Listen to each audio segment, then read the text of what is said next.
नमस्कार स्वागत करुछि आज मुख्य गुरुत्वपूर्ण खबर को आपण मानक दर्शक बंधु एबे एबे आमर हस्तगत होइतिबा खबर रही पुणी एक बात्या संपर्कित एवं लघुचाप संपर्कित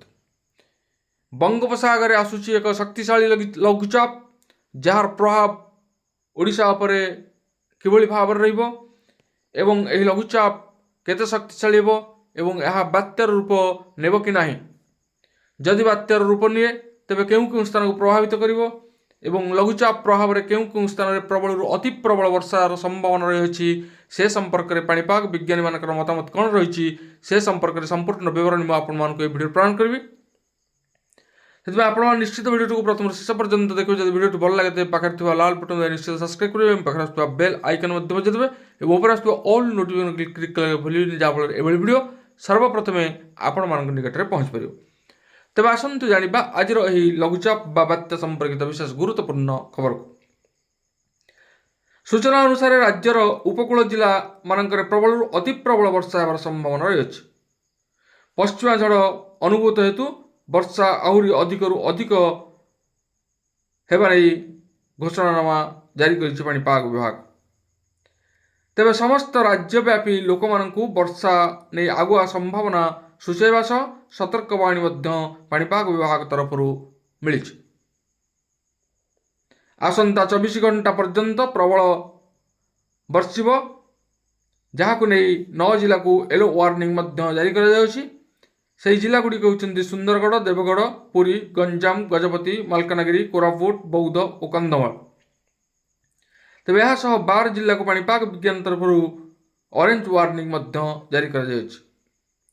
सब जिला गुड़िक होती मयूरभंज केन्दुझर बालेश्वर भद्रक केन्द्रापड़ा जगतसिंहपुर कटक खोर्धा नयागढ़ अनुगुल जाजपुर तेज यही समस्त जिला मानक ऑरेंज वार्निंग जारी कर पाणीपाग विभाग आसंता 22 तारिख पर्यंत वर्षा होगा लगी सूचना मिली तेबे केवल वर्षा ही नुहे वर्षा सहित 40 ରୁ 50 किलोमीटर बेगर पवन बहिबार संभावना रही सहित बिजुली घड़घड़ी होवार संभावना रही तेज वर्षा होगा जो राज्यव्यापी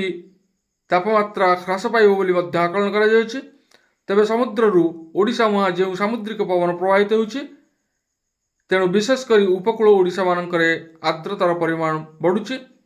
जो कारण वर्षा होवार अलर्ट जारी करिछि पाणीपाग विभाग सेपटे ओडिशा को पुणी घनैला बात्या आशंका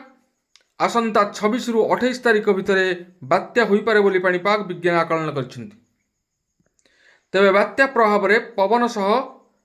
प्रबल वर्षा हो पारे बोली आकलन करा जाउछि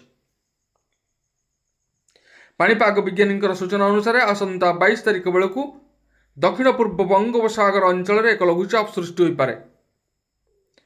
यह पश्चिम उत्तर पश्चिम दिगरे गति करिवो तेबे यह अधिक घनीभूत हो 24 तारिख बेलू दक्षिण बंगोपसागर केन्द्रीय अंचल में अवपात रूप नहीं पारे तेबे यह परवर्ती 48 घंटा आहरी घनीभूत हो बात्यार रूप नहीं पारे तेबे ओडिशा उपरे यार सीधा प्रभाव पड़ न पारे आसंता 22 तारिख बेलू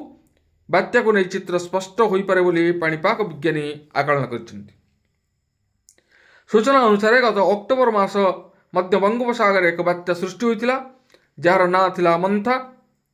गत अक्टोबर 28 तारिख में आंध्र प्रदेश नरसापुर में बात्या मंथा लैंडफॉल करथिला राति 11:30 ରୁ 12:30 मध्य लैंडफॉल करथिला